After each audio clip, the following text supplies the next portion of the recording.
One of the stories that was very meaningful for me personally involved a young boy that I was working with as part of this other program. And so this young man had lost his contact information for his mother coming across the border.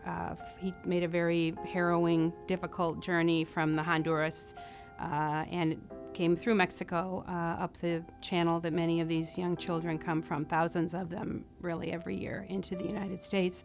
And so he did not have the contact information that he needed. And these children, they depend tremendously on the ability to make a couple of 10-minute phone calls each week to family that are back in their home country. And he did not have that opportunity because his father was incarcerated and his information in terms of the probably cell phone number for his mom had been lost in his backpack along the way. So I woke up in the middle of the night one night and I thought, oh my gosh, the Red Cross, restoring family links. Why don't we explore the possibility of interviewing this young man and seeing if we could identify where his mother is and gather more information and actually contact her. So we opened a case. We communicate exclusively in Spanish, but there was a trust level that we had. And because I've worked in a school setting, I really felt it would be important for him to share information about the local school, about his siblings. I had him draw a map, any kind of landmarks that I could think of that might be helpful. And I think my understanding of the Restoring Family Links process gave me some ideas in terms of how we could put together information that would assist the search. And many months went by, but ultimately his mother was located. It was a challenging search apparently because the area that he lived in had a lot of security risks to it. But ultimately, she was located.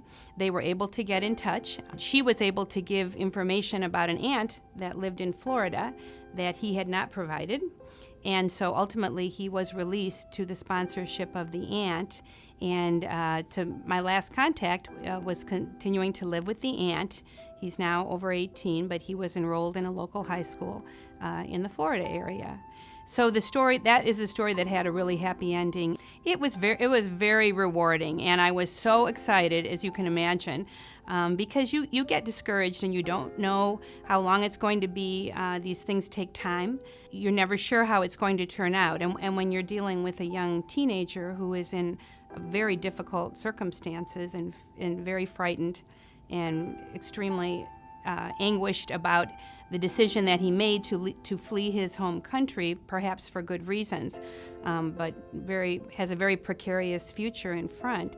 To hear that and to know how much he wanted to be in contact with his mother, if only in some ways to explain to her why he had left, because he had left in the middle of the night, which is not unusual, and to kind of really beg her forgiveness and understanding and hopefully get her support for the decision that he had made.